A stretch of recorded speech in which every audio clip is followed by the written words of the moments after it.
Hey everyone, we'll be starting in just a couple of minutes. We're just waiting for some other people to join us, so we'll get started very soon.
I feel like doing interpreting. I was like, oh, so silly. Way to make an announcement, Albany.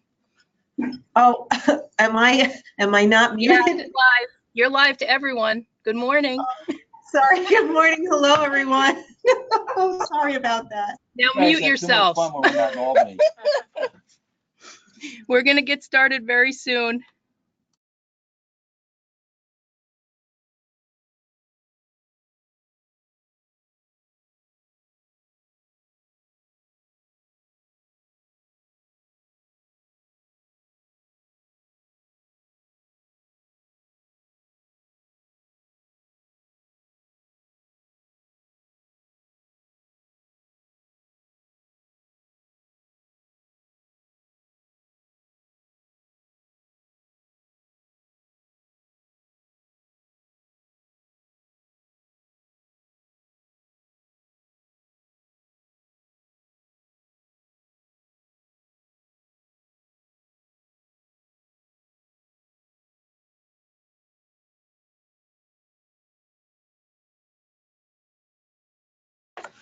Hi, everyone. Welcome. We're in two locations today, like usual, down here in New York City and up in Albany, and we'll have the Albany group chime in when we get to some of their agenda items.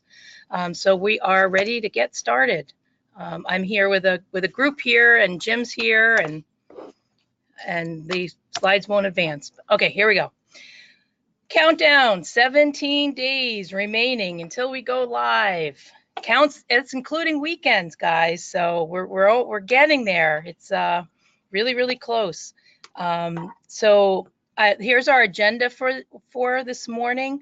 We'll go over the enrollment update, employee benefits and compensation updates, and kind of what's going on there, site locations and communication that we are doing an outreach of where care managers and supervisors will actually be located initially, and doing some confirmations on that. Vacancies and recruitment, CDNY email and communication, caseload assignments, contact information going forward with phone number, cell, and Vonage, and position announcements that we have made and are recruiting for. The first thing I wanted to go over, though, is just thank you. Every email that we get pretty much starts out with, I know you're really busy, and I know there's 100 things going on, and there are only 15 plus staff. So it has very much been appreciated, your patience, understanding. We have made errors, and we've owned up to them every time we have, and you've worked with us when we've had to make adjustments and changes, so we appreciate that. We appreciate your feedback and making sure that we get accurate information out there. Love your humor and support, your trust that this is all going to work out, I already said feedback, but please keep giving us your feedback. And thanks for all the teamwork that you've shown. Absolutely. I think Ann's got a packed agenda here, but yeah, as Ann said, we're getting very close, and we're sleeping less hours these days, unfortunately, but it's all for the greater good here. So, but yes, thanks everybody for your continued cooperation and patience with getting this up and going. So enrollment update, and these are the numbers as of last Tuesday. So I know people have sent me updates since then, and that's not even included in here. We are over 22,000 individuals enrolled in Care Design New York. We are also getting updates from OPWDD in terms of who is enrolled in Choices, who's done that. So please keep sending your updates to me, especially if you have signed consents that you have that have not gone into Choices yet. It really helps us to stay on track and know who's enrolling and be able to allocate resources. We want to offer congratulations to the St. Regis Mohawk Tribe. They are the first across the finish line with 100% enrollment of every individual they support is signed up for a CCO. So congratulations. And it happens to be Care Design. Yeah. Well, yeah, I think everyone chose Care Design, but I left that part out. Thanks, Jim. All right. MSCs waiting for services. We have Todd and Barb on board now for intake and enrollment. They have been working out a process and developing the process of how we're going to handle all of this, how packets of information will be gathered, who's working on what, how to keep it all moving forward. The phones have been blowing up, but at least there are 2 people at least to forward parents and individuals on. Many people, as you're all aware, that are out there waiting for services that have eligibility but don't have MSC yet, and therefore they won't have care management on July 1st. So I know we'll be figuring out some way to do outreach to all of you to get that information of all the people that have been on the waiting list that you have, if you're keeping those waiting lists, so that we can move forward and make sure everyone starts to get services or continues on the path to getting services. Yeah, I just wanted to add on that. I mean, we've gotten all the events that Ann and I have been doing the last weeks in particular. A lot of families who are sort of stuck in the process at the moment. And some of the stories are heartbreaking. So we really have got to, at the same time, we're trying to get up and going with the existing folks. We've got to also be working on intake and how that's going to work and how we're going to communicate that. So it's very important that we try to do both things at the same time as best we can to at least get people engaged. We're doing a lot of work down in the city. We've started working with District 75.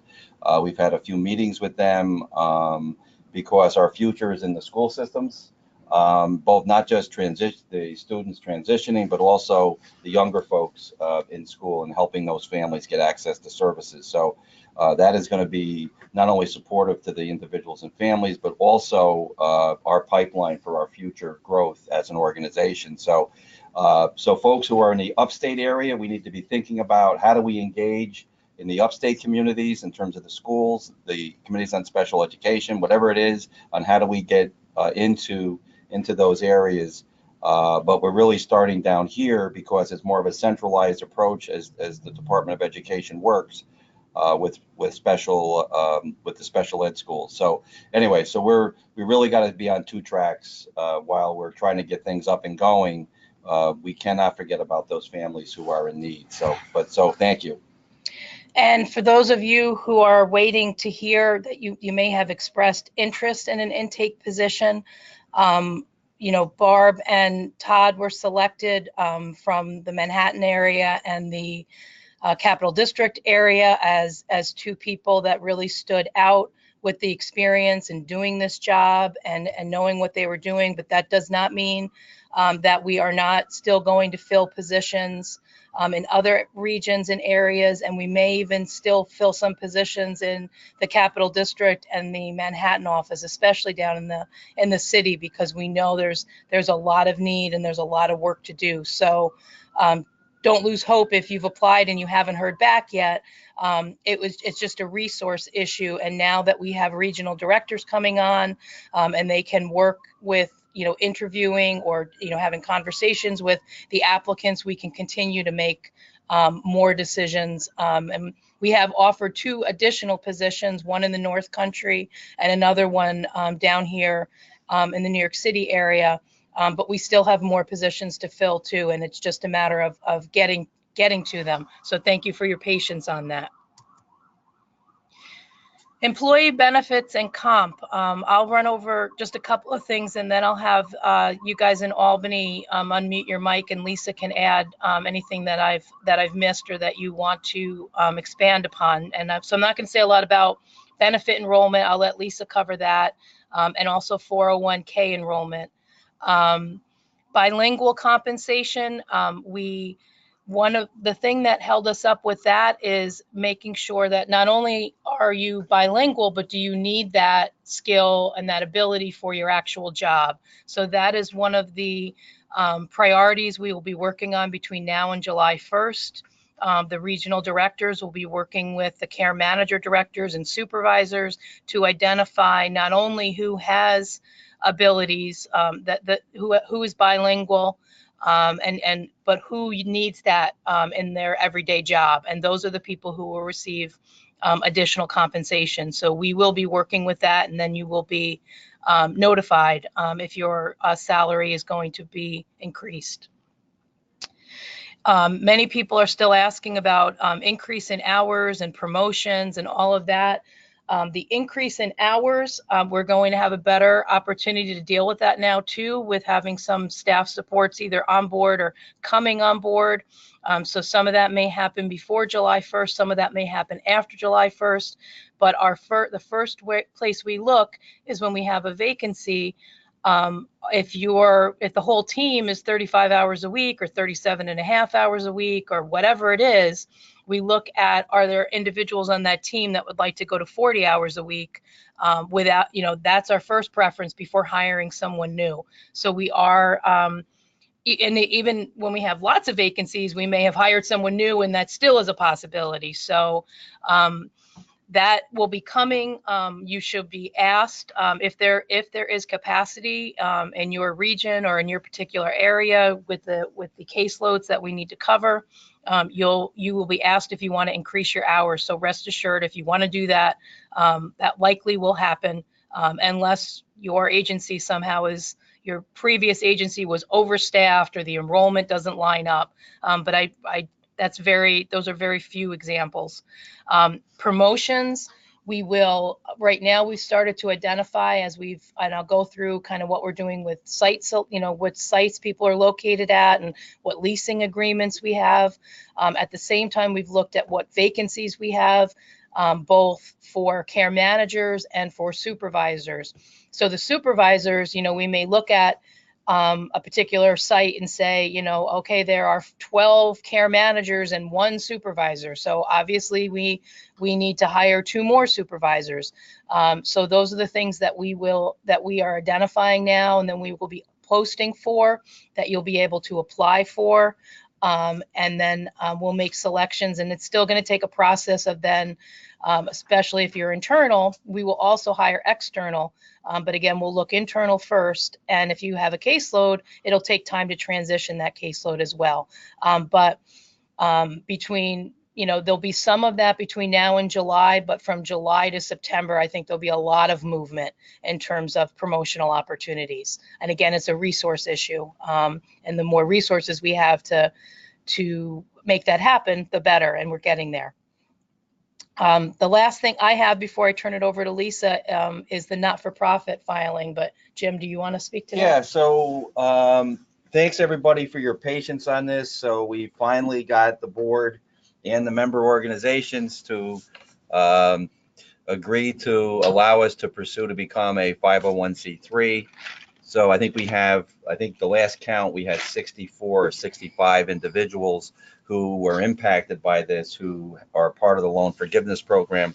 So the good news is that process is now underway. I was on the phone with the attorneys to talk through the submission of an application to the IRS that has to happen.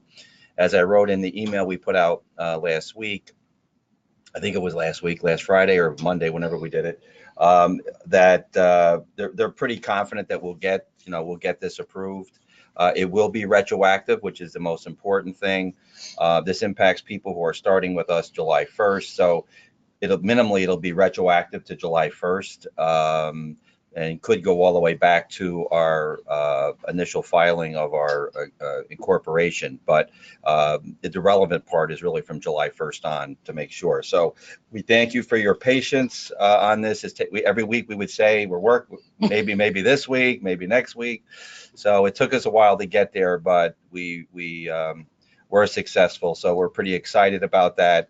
It's beneficial on many fronts, not just for the workforce, but also from a public relations perspective, of people thinking that we're here to make money, and it's really not about who we are. So anyway, so I think it's good news, and we'll keep you posted as things progress. The application takes about 2 weeks to finish. It's like a, 20-page questionnaire we got to fill out. So we will get that filed within the next week or so, but regardless, it's retroactive, which is the key thing. So we're good. All right, Lisa, do you want to unmute and say a few words? Yes. Hi, good morning, everyone. So it's the day after we've completed our enrollment, our benefit enrollment. I know there were a lot of people trying to get into it yesterday over the course of the last couple of days, and we do appreciate everyone doing everything they can to get in there. We are now, for the next couple of days, going to be on cleanup. So we're going to be reviewing all of the enrollments that have gone through, the benefit enrollments that have gone through for you.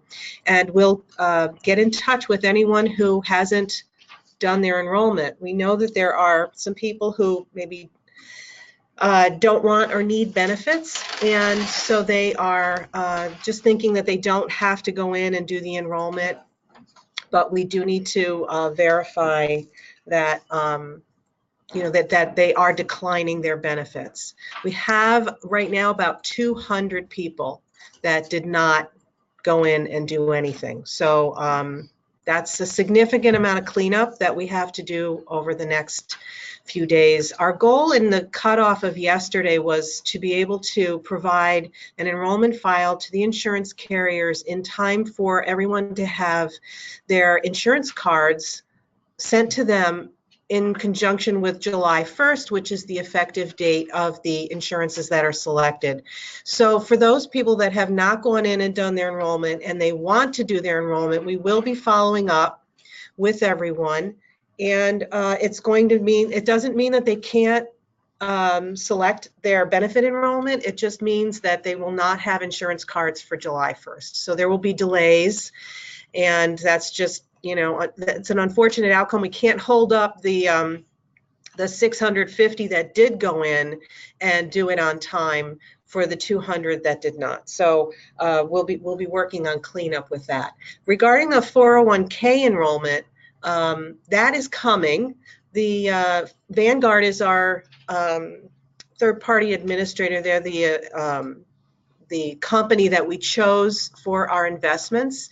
And so they're in the process of getting the enrollment file together. They'll be sending us enrollment packets. We will have some paper enrollment packets, but the enrollment packet is going to be an electronic enrollment packet that we'll send out to everyone. We're going to be using the Care Design email addresses. So I think we're in very good shape there. I think most everyone has registered their Care Design email, and they're checking their Care Design email, which is great. We will be using that exclusively for any future comp and benefits communications that are going out en masse like this. So the 401k enrollment is coming. I do want to explain something on the 401k enrollment. So Care Design is going to be contributing 3% of your compensation, whether you contribute or not.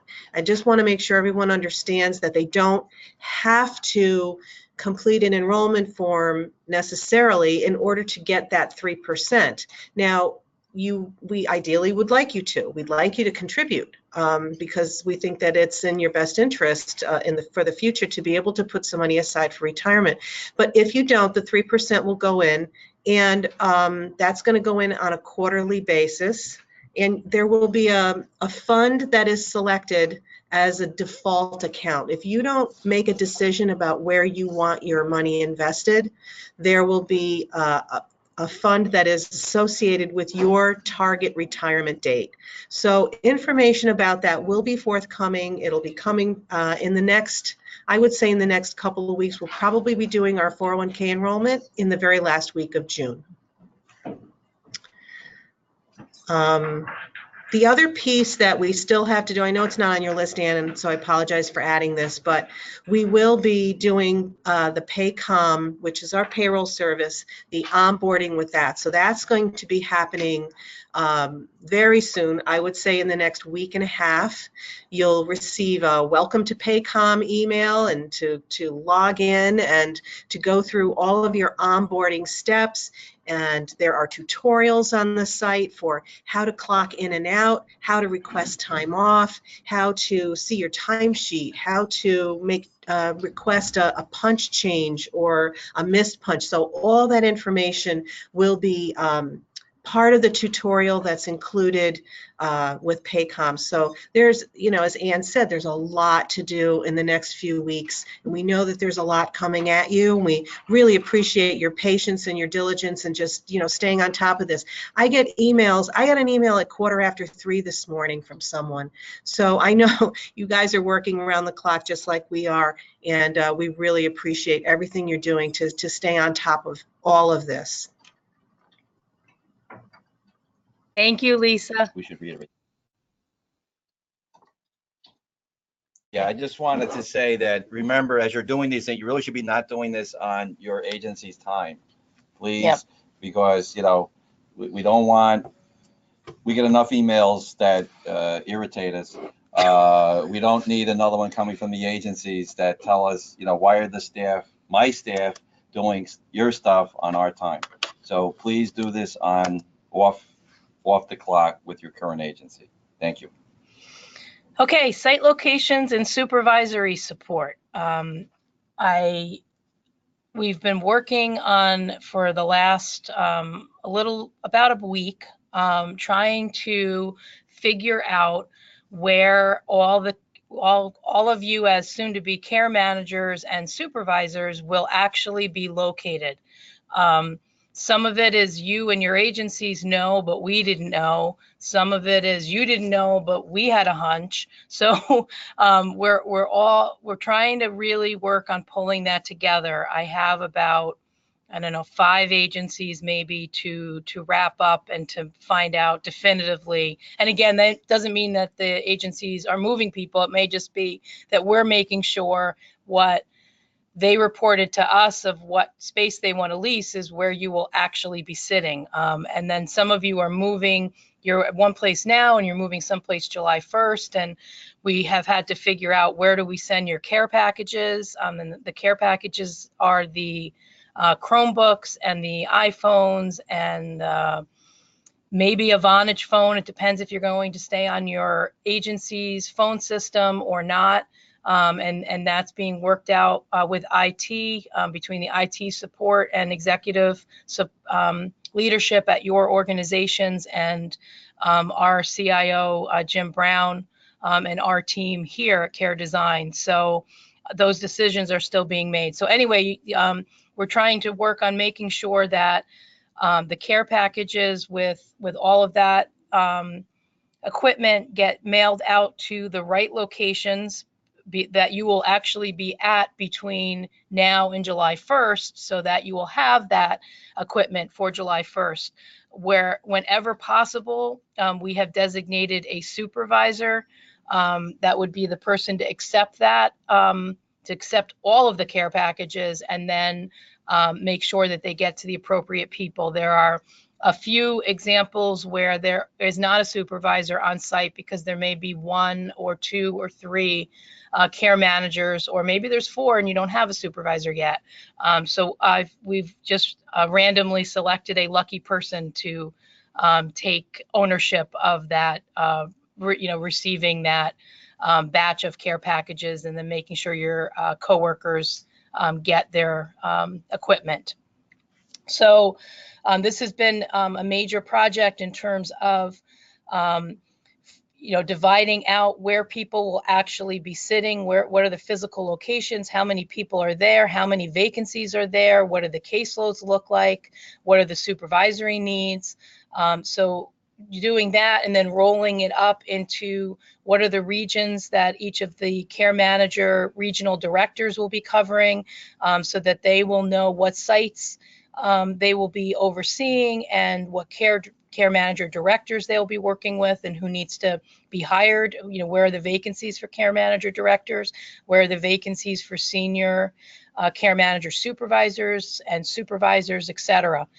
So all of that is kind of coming together. I know there are a few of you who are out there, who's going to be my supervisor, and those are the things that we are working out right now and will be developed in the next week or so. Definitely within the next 18 or 17 days, whatever we have left. So that is a major thing that we are working on. I have been starting to reach out directly to staff, to future care managers and supervisors, to let you know if there's an option for you to move. Some of you it's an option, some of you it's not, it's the only thing that we have to offer. So anyone who's being displaced, not in a whole unit. If your agency is moving you to a different space, I'm sure you're aware of that. But if you're a couple of care managers in one location, or you haven't been clear because your agency is not going to lease space, so they're not leasing space, but you don't know where you'll be reassigned. Those are the things that I've been working on. So if you still have questions, you can email me so I can make sure I didn't miss anyone. And again, as Lisa said, I'm sending everything to your Care Design New York email. So if you don't have it or you're not checking it, that's why you haven't gotten the information perhaps. So please don't email me if you haven't checked your Care Design New York email first, if you have a question. And just on that point, I just want to say that, we've been trying to make sure where people are being displaced, that we try to stay in as close to the same area where you were, as best we can. And that's been our goal. Some of you may be where there's one or two people. In most of those instances, we are trying to have those folks end up in space with other people, not just be out there hanging out there by themselves.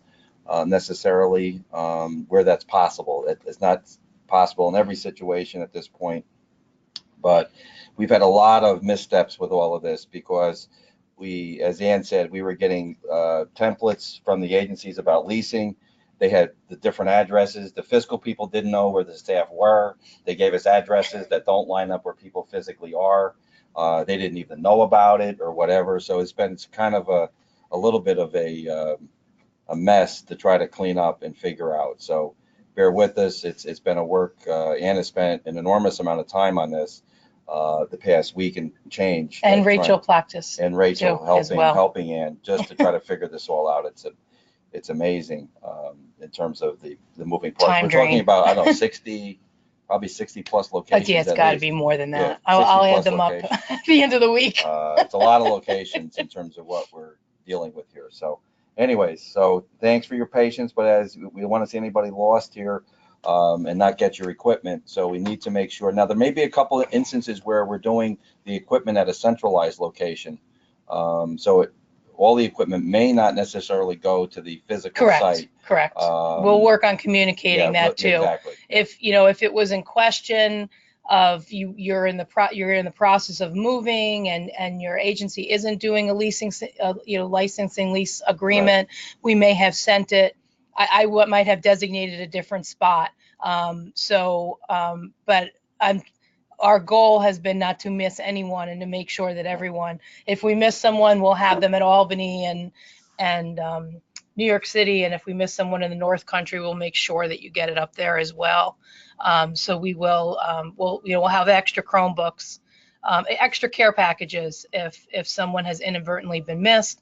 And it's always a moving target too, in terms of people accepting other positions elsewhere, or people getting hired every day. And so people will be hired between now and when we deploy the care packages too. Right. So we're working to keep on top of that. And just one last thing, Elena, we just need to make sure that who's ever responsible for accepting the equipment, we keep it protected in the sense that if somebody is out, we don't want to leave the equipment just sort of sitting out there. So we're going to have to figure out, I hate to put that on the people, but we need to make sure that we don't end up losing these care packages. And, this is expensive equipment. So we got to make sure that we have a good handle on that, and people are tracking and the receipt of making sure each person got their care package, and we know that that's happened. So just wanted to add that. Yeah, there will be people that may be employed with the agency that will continue to work until July 1st that may change their minds and not come on board with us. So we want supervisors not to give them equipment if they're not coming on with us. There are people who are on leaves of absence for a variety of reasons. For the most part, I have sent packages out to the supervisors for those people so that it would be on site. But if it's going to be something that's a very extended leave, that might be some care package that we would redeploy. But I didn't want people to be short, not knowing exactly when people were coming back. And there are people that are here now, but then will go on a leave of absence. So a lot of moving parts.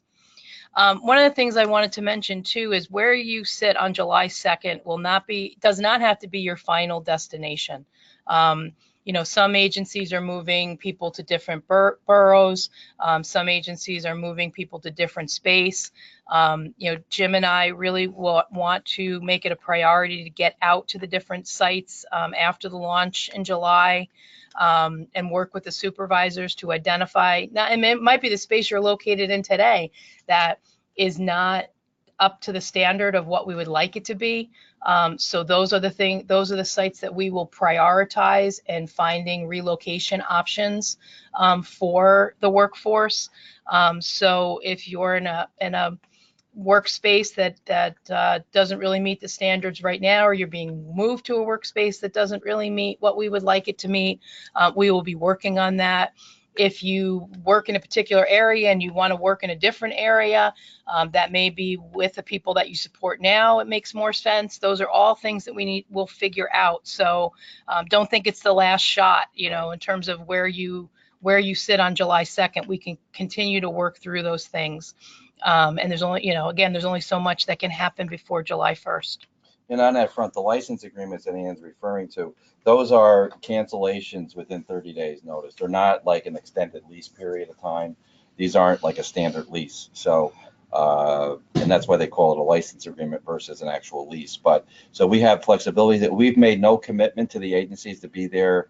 What I've said to people, we're not going to be there more than 2 years, but I haven't set a minimum time. So again, if people are, not a lot of people have been, which are coming to us at the 11th hour, people are being moved from where they were. And it's what we're hearing is not always better space or equivalent space. And there's other issues with the space. So, we're very well aware of this.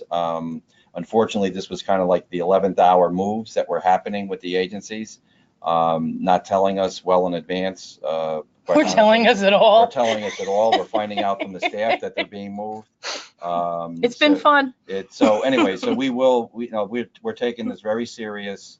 We're paying agencies for this space, regardless of the quality of it, and we need to make sure that you're in workable space that we would expect. And those of you who are in workable space that works well, that's a great location, that's great quality, those are going to be our last priorities to relocate you. I mean, we're going to prioritize the places that aren't accessible to public transportation very easily, that aren't to the standard, that don't make sense. Those are the locations that we will prioritize. So also you could be where you are up to 2 years as well. So don't get worried that we're, wholesale going to relocate everyone. Believe me, we're not doing that. If the agencies are treating you right and the space is convenient and it works, then it's a win-win. Yeah. I mean, I think our challenge, not to belabor this, but our challenge is to be in any space for 2 years, just because, to do your job properly, sitting inside the space of an agency who provides the services to people makes your job more challenging, quite honestly, because of really being the true advocate that you need to be for people. We're going to run into conflicts with agencies. And it's the fact that we're still in their space, so I'm very worried about that. And we're not looking to get people, don't get worried about it. But the point is, I think this compromises the job that you need to do. So again, whatever we do, in the end, it'll be what's in the best interest of the people we support and you, the workers, to make sure that we're in the locations where we need to be. It just may not be in that physical space you sit today, where you sit today, but to try to stay in those communities as best we can. Also, caseloads. Again, we are committed to reducing caseloads over time for those of you who will have too many people to support. So we will be working on that. We have made a commitment to individuals and families that we are not going to disrupt that or make changes unless they have requested it by July 1st. For those of you, and there are a handful of you who have jobs between multiple agencies that we have affiliated with us, our request is that you continue to have the caseload, the combined caseload from your full-time job and your part-time job. We will pay overtime for that, of what it takes to meet the needs of those individuals. And then your supervisor will work with you to figure out who you should keep serving. And that'll be based on your relationship, the longevity of the relationship, and the quality of the relationship that you have built. So it doesn't mean that if you had a full-time job somewhere and a part-time job another place, that you have to lose the people who you supported in the part-time job. It really is going to be the nature of the relationships and who makes sense for you to continue to support. So we will work on that over time. And we imagine, since you've been doing this part-time job and full-time job, that that will continue to work and also give you a transition to be able to pick something up, a second job with a different role or different company or organization, so that it isn't a stark change in your compensation that you've been accustomed to as well. And we're all one entity. Remember, caseloads are not tied to an agency site, so they're tied to the relationships and they're tied to the locations of what makes sense. So we will continue to work at that, but we're not bound by what was before. We have flexibility moving forward. And then as part of the caseload, the analysis of supervisors with caseloads, right? Yep. I mean, that's all part Absolutely. of this in terms of assessing. We hear a lot of supervisors carrying caseloads, Yes. Varying sizes, right? Yes. A few to, in some cases, I won't say full caseloads, but a good number of folks in the teens even. So we do need to assess that, because as Ann has said, our goal is to try to minimize your continuation of having a caseload. In fact, we'd like to eliminate that and only have it be where you're filling in as needed. Or maybe you keep someone that you supported for 20 years. Right. So there are exceptions. Right, but we're going to try to minimize that, because we really want you doing the job of a supervisor. Yeah. Yep. No, absolutely. But that is going to take time too. Right. So on day one, July 1st, and this applies for everyone at every level. If you have a caseload today, we need to figure out who's going to support those people come July 2nd, and it might still be you. Right. It likely will still be you. Okay. Here we are in caseload assignments. It's the next slide. So the next step will be working through who has selected Care Design New York and what the caseloads look like. Again, the regional directors and I will be working, and also forgot to mention Danielle Mazza, who was hired as our assistant VP of Care Management up in the Capital District area and the kind of the upstate area, I should say. We'll be working with the different agency leadership, the supervisors.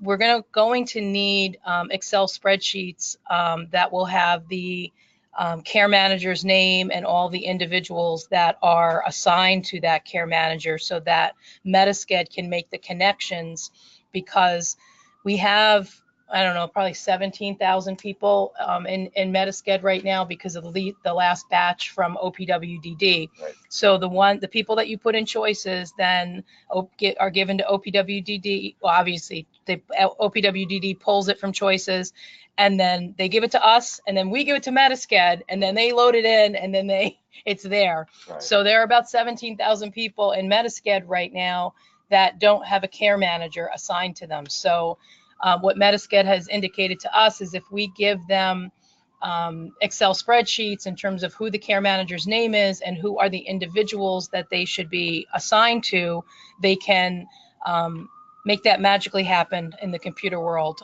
so that we don't have to go in and manually assign 26,000 people to a care manager one at a time, which is not doable.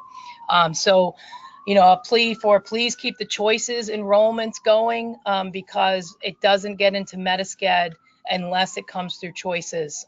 So the more we have at the last week in June, the more chaotic and hectic that'll be. And if the people aren't enrolled in choices, and if your consents aren't done, it's going to be all fragmented because the care managers cannot be assigned to someone who doesn't exist in Metasced yet. Right. So the closer we get to having this completed in the next week, the better, so that we have less work to do right before July. And just on that point, the other thing is that now Metasced, we actually signed our agreement with Metasced last week, so we now have access to the operational site. Mhm. Up until now, we've been in the sandbox, and we continue to be in the sandbox, but we also have now access to the live system. So that just happened. They've just set up. They just told us yesterday. They gave me access. Ann has access at the moment. My husband would shudder with fear as an IT person. But the point is, they have set up files on all 17,000 individuals. So they already have that preset. It's got certain data elements in there already pre-established. And once you see the spreadsheet that Ann is referring to that we get, it has several pieces of information about the individuals. So that information is being preloaded. They're taking that off the Excel file and preloading that into everybody's and setting up a file for every individual. So now we just got to tag the care manager assignment to that, as soon as we can here. Yeah, and we'll have to talk with Metasced. I don't know if we'll give them and they'll match it up to an exception report and figure out who's not included, or how we'll do that. We don't know if we'll do it from what we get, the Excel spreadsheet we get from Metasced, or we'll do it from your spreadsheets, so we'll work on the operationalization of that. That's going to be that is our next priority right now.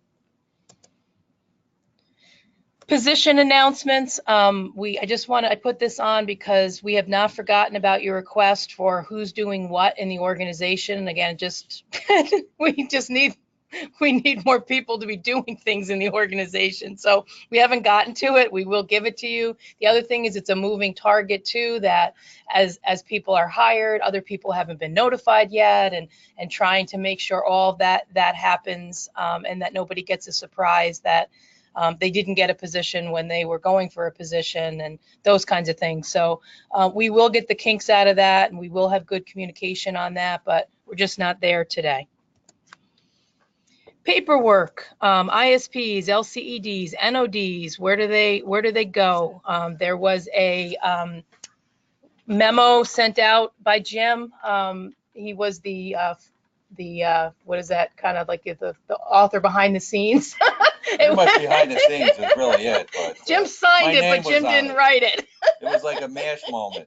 Sign this. But no, that's not true. I was involved. But you were involved. I was involved. I'll take part of the blame, or I'll take all the blame, actually. That's my job. But anyways, so Louisa is going to step in and we've kind of handed the baton to Louisa, and she's been so gracious to help us with all of this. Louisa's with us, and she was on the committee, the small committee that we pulled together to help us to really give us guidance of how to deal with this issue. So. Hi, everyone. So we have received quite a number of questions as these things have come up.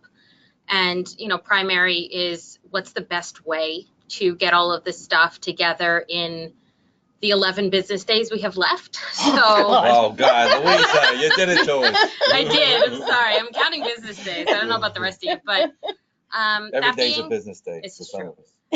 That being said, you know, ideally everything gets scanned.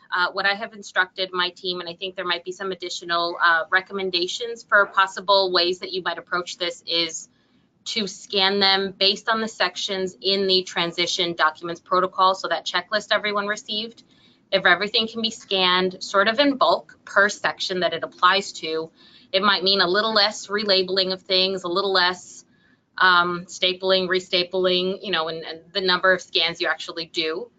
Some folks are going with the approach of using flash drives. Some agencies are quite opposed to that option.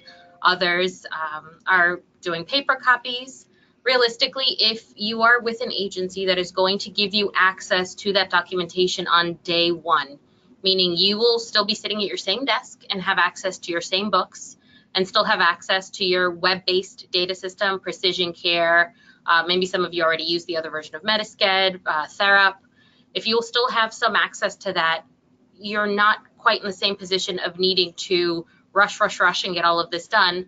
But bear in mind, there are still deadlines once launch happens that we will have to meet in order to get these documents scanned and uploaded to Metasced. So scanning is the ideal method for procuring all of these documents. And again, it's as the documents apply. If you don't have a guardianship document, don't worry. If you don't have a copy of the Social Security card, and you're, you know, a lot of the questions were, do we contact revenue support? Do we do that? Not necessarily. If you have them, wonderful. If you don't have them, this will make you aware that you don't have them. And, you know, at a future date, you'd be able to sort of follow up on that.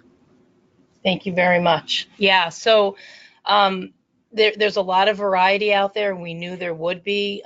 We are hearing from agencies that it actually kind of now the agencies have seen how much work it is as well, and so they're freaking out. And so what I've said when they've reached out to me is, well, as long as you give read-only rights past July 1st and you have electronic record keeping system, this doesn't have to be so awful. We can stage this. Or as long as you're going to give access to the paper binders, if that's what you use, or the, you know, the ISPs, if it's Microsoft Word, whatever it is. So hopefully we're all kind of working in cooperation with that. And you know, again, if you can't get everything you need to by July 1st and you're not going to have access, then we're going to have to work through protocols of how you get access, because you need to have access. It just could be much more complicated to get what you need than it is today.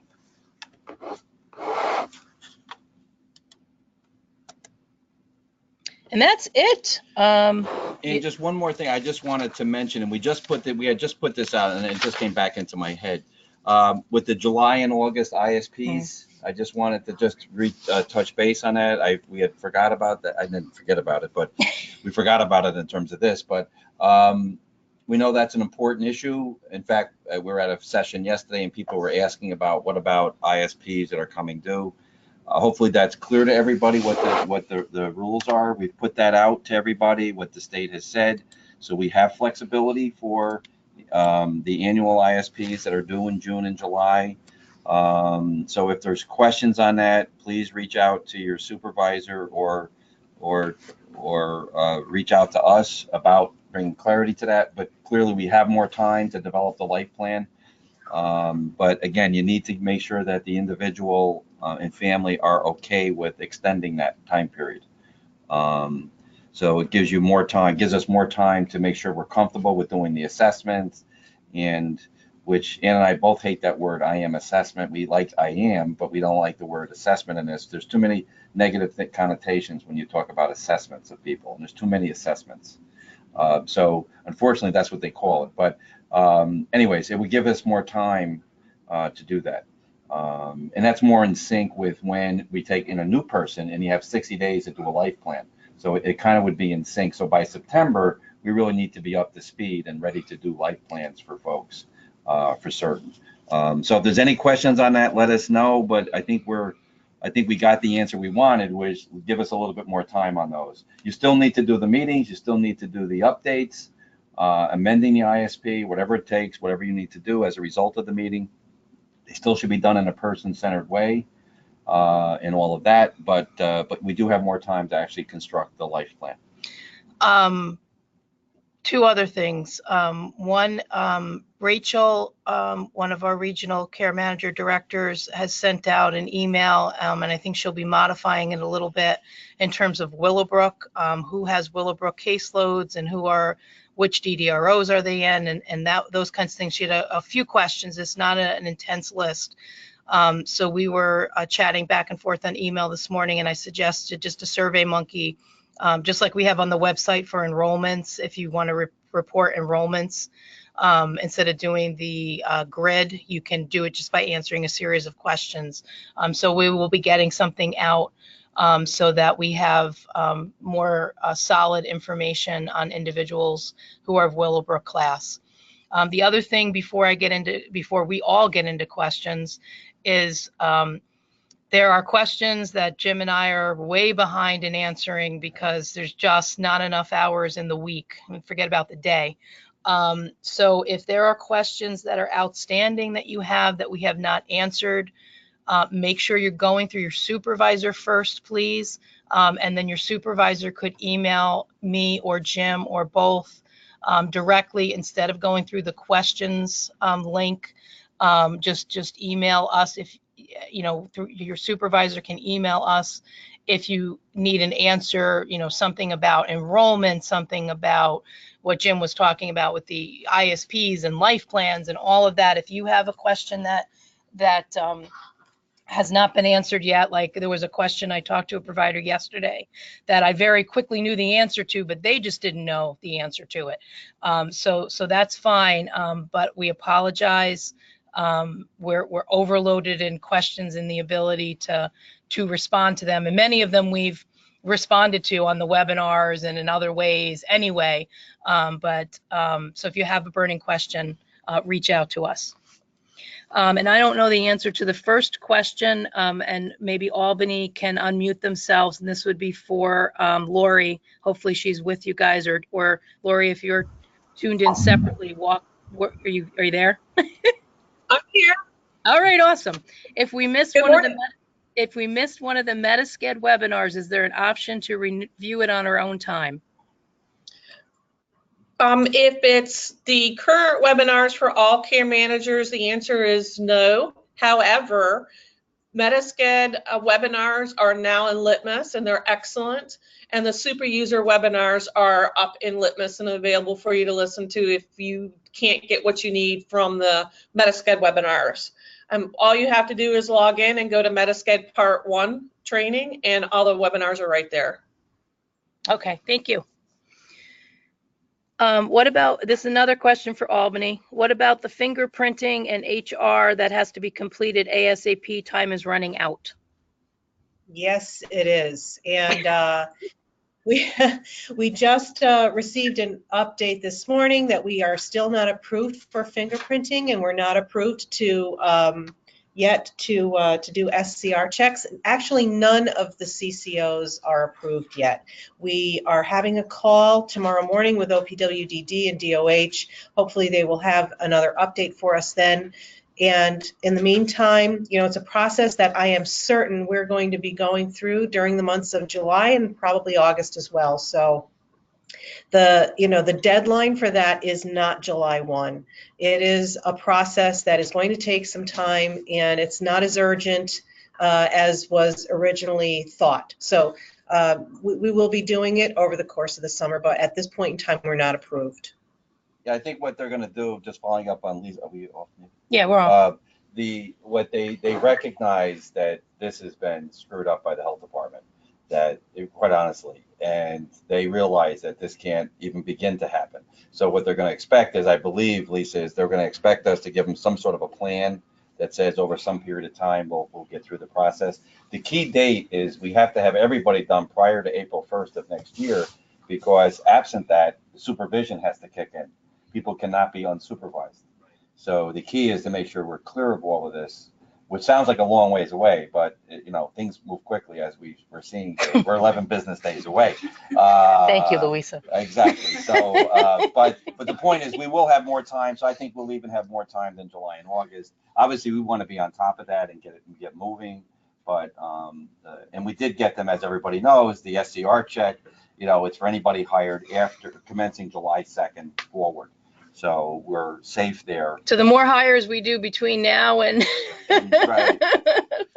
which Well, then, I think that, anyway.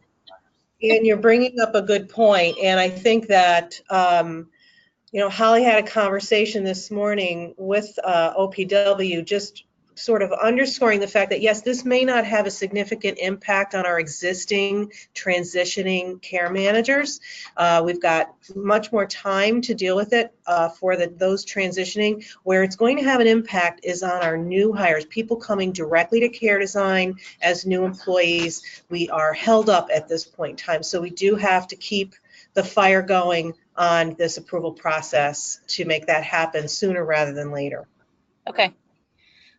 Question about if there was a relationship between a service coordinator and a supervisor that wasn't very successful, and there were some changes made that the agency is aware of, but Care Design New York is not aware of. What is our position? So I think if there are assignments and there is some history there, the supervisor and that individual should reach out to the next level of supervisors and kind of talk about that, and we can work on that as a case-by-case example.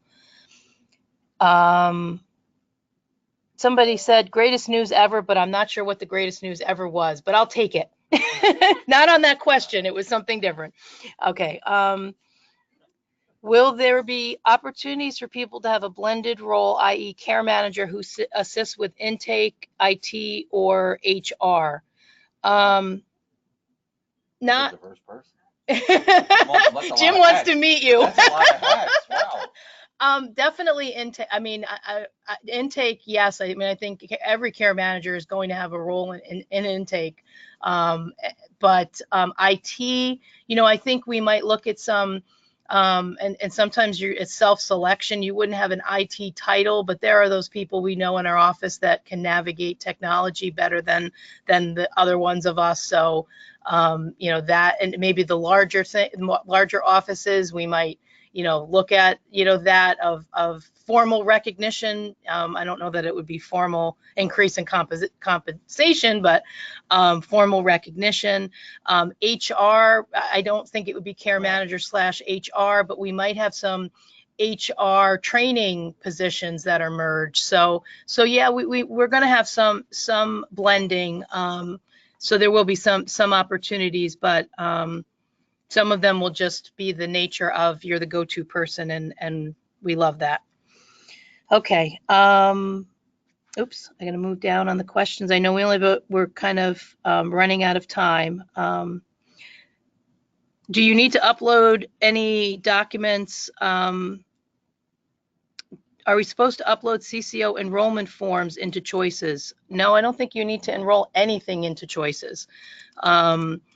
You do have to say that you have sent it on. Again, you are Care Design New York. If you're coming over to us, or your agency staff are coming over to us, it's only if you're going to a different CCO, or the individual is going to a different CCO, that you need to send that information to the appropriate contact. So will CDNY qualify for loan forgiveness? This might have been before we asked, or maybe it was a result. And the question is yes, as long as our application is approved, and it'll be approved back to when we submitted the application, and the percentage. No, actually it'll be retroactive. It could go back. It might. Yeah. Minimally, it'll go back to prior to July 1st. Yes. 18. Yeah. There's like a 99-point-something% chance that we're going to be approved. We're not the approver, so we cannot guarantee it. But all of the attorneys, and there are many attorneys involved in this, have indicated they do not foresee any kind of problem whatsoever. But until the ink is signed, or ink is on the line. But again, it should go through very smoothly. With regard to volunteer life insurance, where do we submit the follow-up form? I would say email HR directly on that with the question.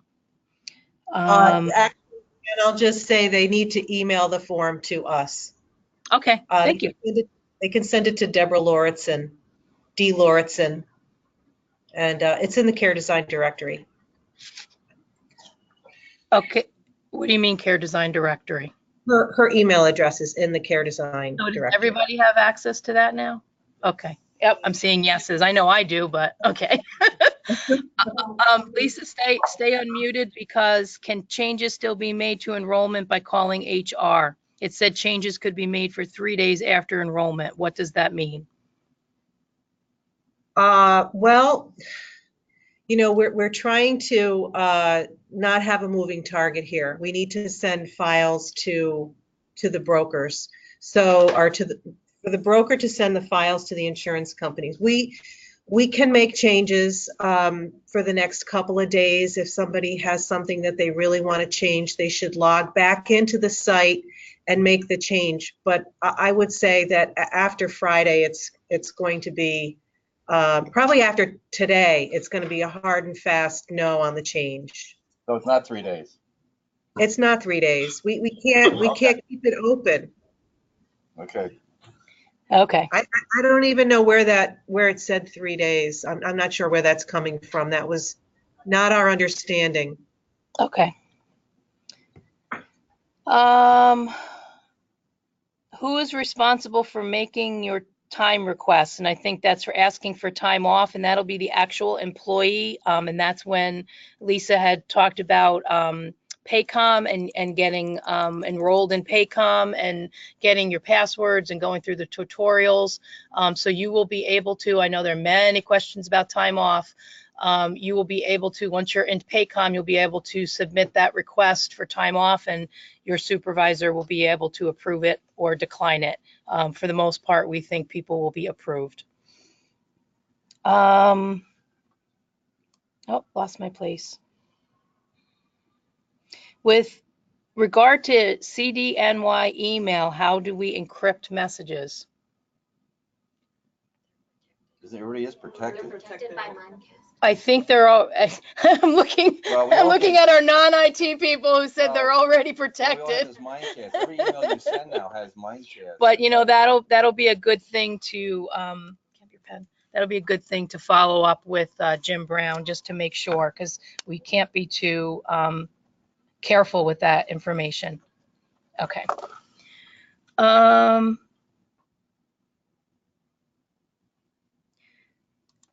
Someone received consents back from the DDSO for those who needed designee, and it looks like the signatures were electronic, signed via a tablet, not wet signatures.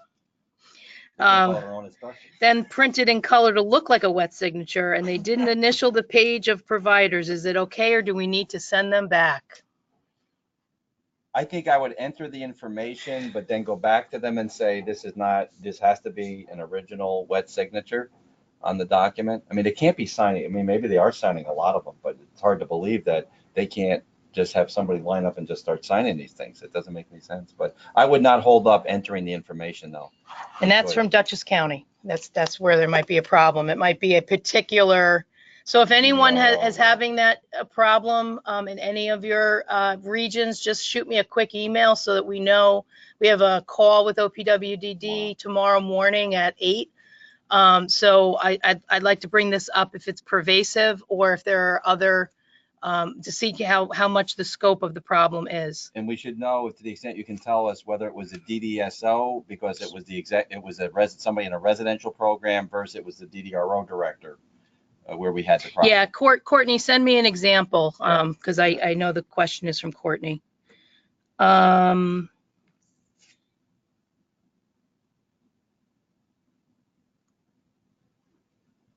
And while you're reviewing that, while you're reviewing the questions, I'm just going to put something out there that I know has been a question I received a lot recently from employees about direct deposit. So when employees go into Paycom, and they do their onboarding, there will be a form as part of the onboarding to sign up for direct deposit. So with that process, you'll complete the form that's in the system, and then you'll upload a copy of a voided check in conjunction with that form so that we can process direct deposits. But that will be part of the onboarding that we'll be doing. And as long as it's done, prior to the first paycheck should be done as a direct deposit. 401k rollovers, Lisa, how is that handled? Yes, so we are allowing rollovers into the 401k of any other qualified plan. So whether that was a 403b or another 401k, we can't roll over IRAs into the 401k, but we can roll over other qualified plans. So again, that will be part of the transition process. It's not something that has to be done immediately. The beauty of the 401k is that people can sign up for it at any time. They can discontinue it at any time. There's no closure to the window of time that can be done. So the bottom line is we are allowing the rollovers. There will be information in the enrollment packets. Vanguard has assured me they're making the process very simple to be able to roll over money from another plan into our 401k. Okay, somebody asked about discussing copier scanners for the sites. I'm not really the person to discuss that, other than there will be them. And IT is working on, our CIO, Jim Brown, and his team are working on identifying what equipment is needed at each site. I've also mentioned on previous webinars with the regular size screens that we will have some of those available to hook into the Chromebooks too, so that people that are more accustomed to working on a traditional desktop will have some options to use that equipment. Again, that won't be July 1st, but our goal is to have copiers, printers, scanners on July 1st at all the locations. Again, we might not meet that goal at particular sites, as everything sounds like a great goal until you have 11 business days left. So we're trying to meet these things as best we can. We did think that you'd be able to print stuff when you're out in the field and then come back and just put a code into the printer. We have gotten clarification from the security gods up there that are looking at IT that that's not going to be allowed. So you'll have to print things actually when you're in the office, given some HIPAA compliance issues. But despite that, that's one little change. But other than that, we're still on track of getting equipment out to people.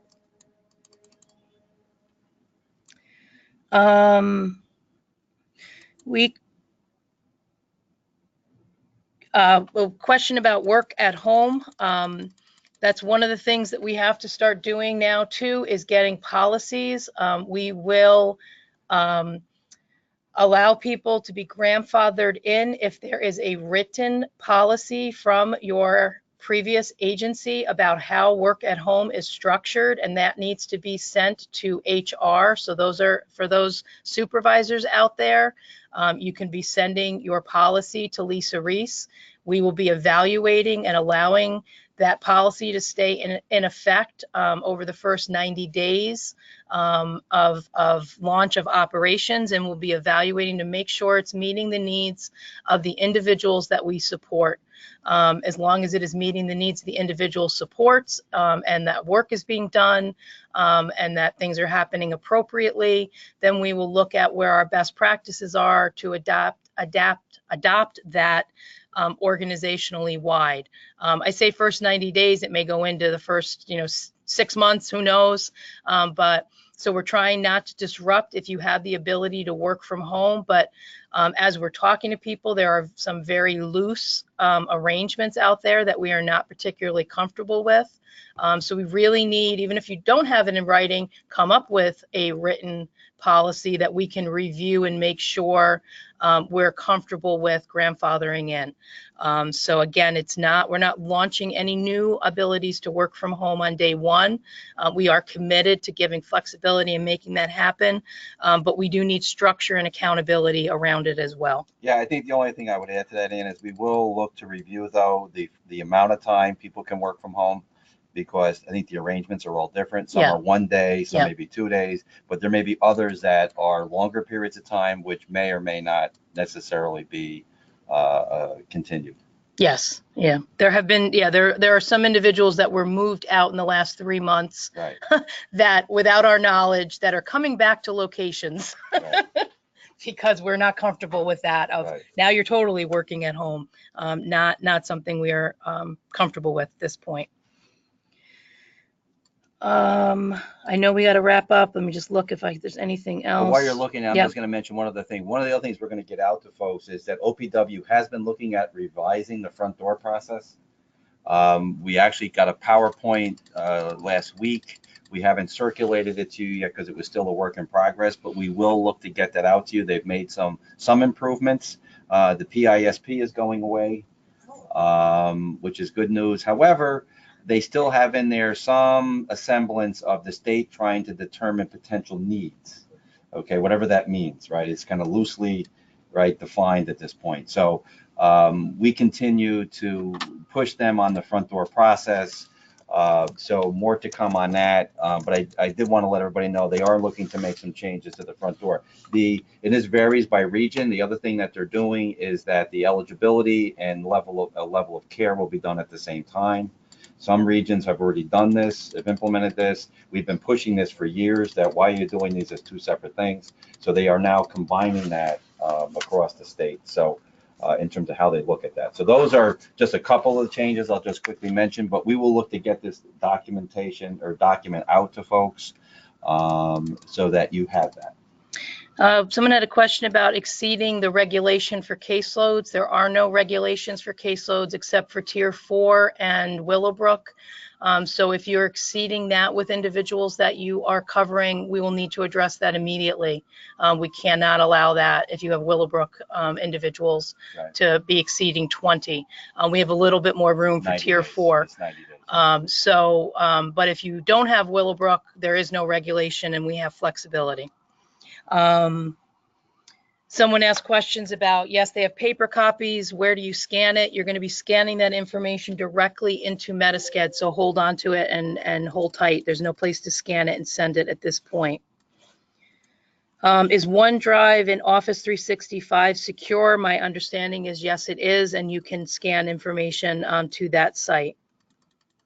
And I think I'll look through the other questions and just see if there's anything else and email it out if there are. But I'm sensitive to time, and thank you all very much for your time. And we'll see you again, same time, same location next week. Thank you.